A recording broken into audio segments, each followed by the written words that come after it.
جن 4 پاروں پر ٹکی ہے ان میں سب سے پہلے ہے عقائد. عقائد کے بعد ہے عبادات.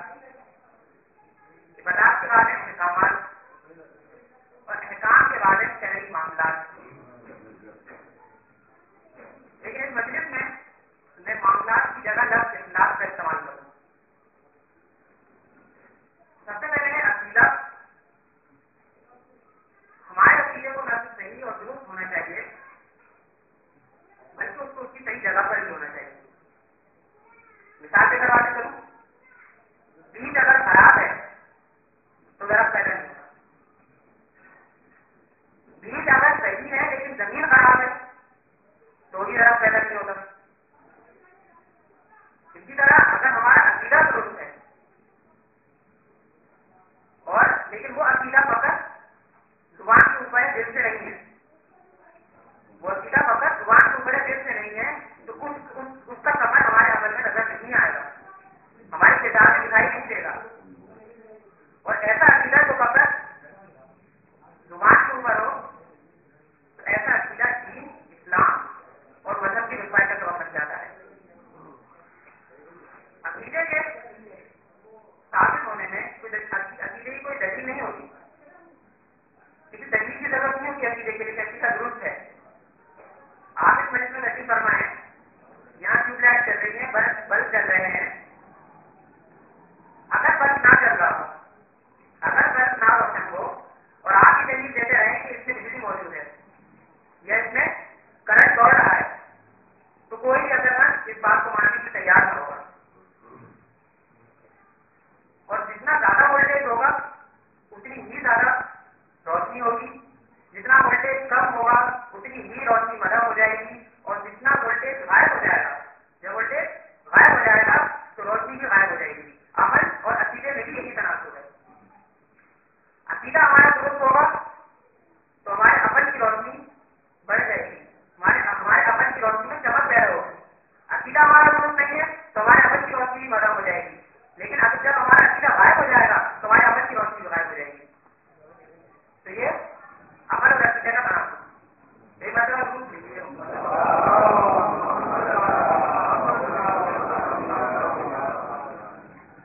اسلام کا پہلا عقیدہ کیا کہتا ہے؟ عقیدہ توحید, لا الہ الا اللہ, یعنی اللہ ایک ہے, اس کی صفات, اس کی ذات میں کوئی اس میں شریک نہیں, وہی ہر شے کو قدرت رکھتا ہے, وہی عزت دینے اور دینے والا ہے, وہی زندگی دینے اور دینے والا ہے, اور اس کی اطاعت ہمارا فریضہ ہے. ہمارے مولا علی کے اشعار دعائے مصنون میں فرماتے ہیں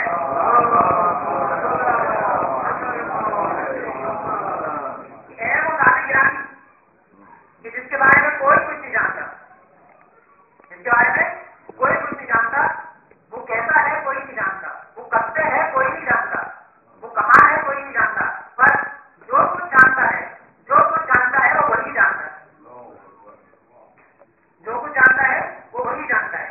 حضرات محترم, اس عقیدے کا فائدہ پروردگار عالم کو نہیں پہنچتا, اس عقیدے کا فائدہ پہنچتا ہے تو انسان کو پہنچتا ہے.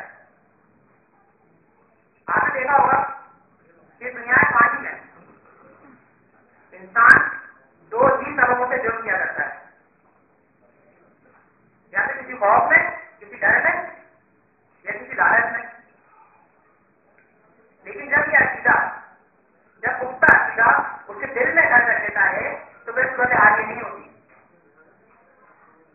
اور جب وہ یہ بات جان لیتا ہے کہ دینے اور دینے والا بھی وہی ہے, ہر شے پر قدرت بھی وہی رکھتا ہے, تو اس کے دل سے خوف اور لالچ ختم ہو جاتا ہے.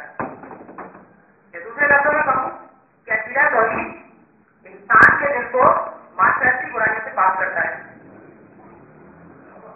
اور جب ایسا عقیدہ انسان کے دل میں گھر کر لیتا ہے تو اس کا کردار یہ کی طرح نکل کر ہمارے سامنے آ گیا. آج کی دنیا مختلف دنیا ہے, پچھلی دنیا سے, پچھلی صدی سے مختلف ہے. سائنس اور ٹیکنالوجی کا دور ہے, اور آج دنیا کی کوئی قوم سائنس اور ٹیکنالوجی میں ترقی نہیں کرے گی تو آگے نہیں بڑھ سکتی. لیکن یہ بھی ایک سچ ہے کہ سائنس اور ٹیکنالوجی ترقی تو کر رہی ہے,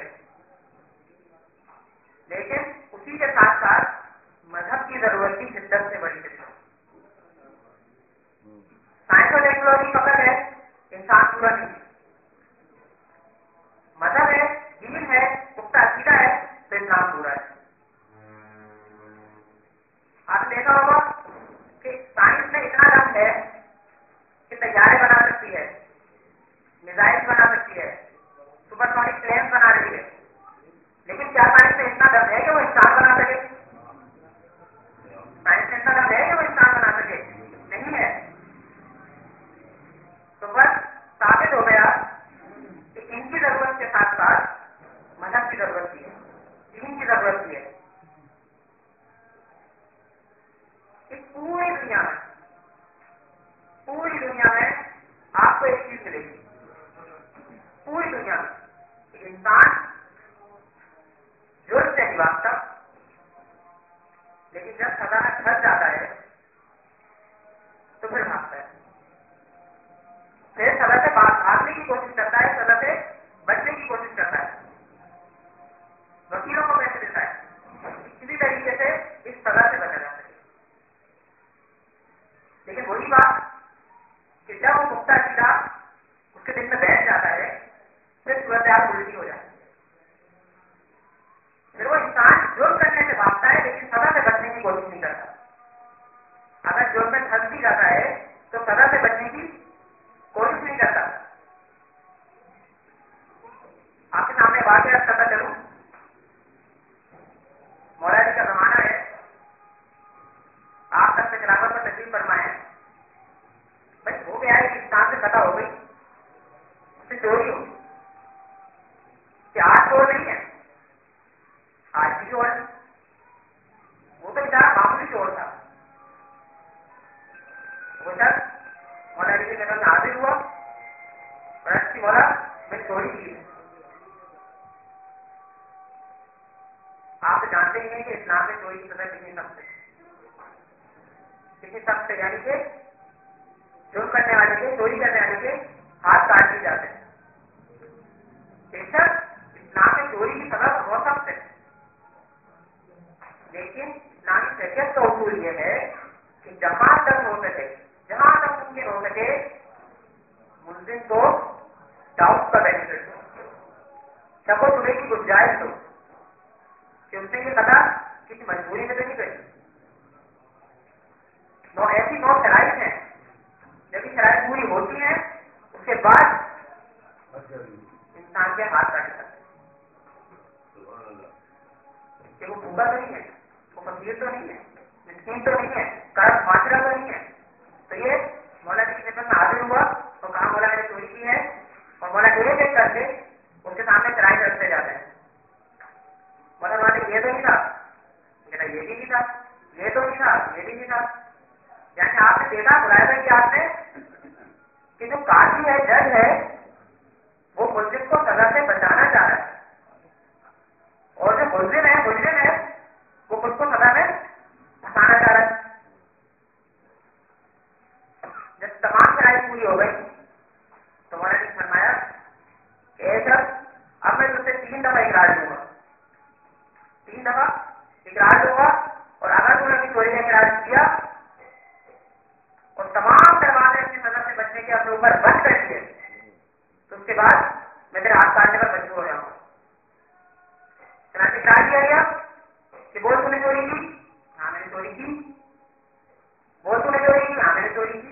3 दफा इकरार किया और हाथ काट दिया गया। अब अगर नौकम देखिए, माशरा देखिए, यह इंसान अपना कटा हुआ हाथ लेकर चल रहा है, अपना कटा हुआ हाथ लेकर जा रहा है, जुबान हिल रही है और जुबान से अल्फाज अदा हो रहे हैं कि मेरे बराबर कौन से फातिह बद्र हुनैन ने मेरा हाथ काटा है, मेरे बराबर कौन से फातिह बद्र हुनैन ने मेरा हाथ काटा है, वली रसूल ने मेरा हाथ काटा है, वलीउल्लाह ने मेरा हाथ काटा है, जानवीर रसूल ने मेरा हाथ काटा है। ये मौला की सामने तस्वीर बढ़ता हो जा रहा है। जब लोगों ने भी देखा, वहां के लोगों ने जब भी देखा तो कहा कि जिसने इसके हाथ काटे उसी का तस्वीर बढ़ा। ये वाकया मौला से बयान किया, मौला ने कहा गया ना कि मौला के पास लाया गया और मौला ने पूछा ये क्या कह रहा है, तो उसने जवाब दिया कि मौला इससे बड़ी बात क्या हो सकती है मेरे लिए कि आपने इस दुनिया में यहाँ से हाथ काट के मुझे आखिरत की सजा से बचा दिया।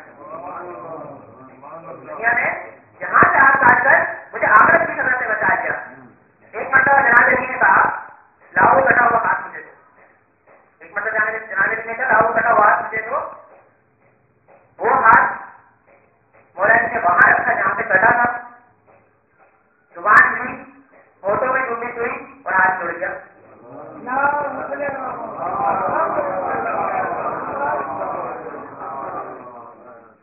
लोगों ने पूछा मौला ये क्या? मौला ने जवाब दिया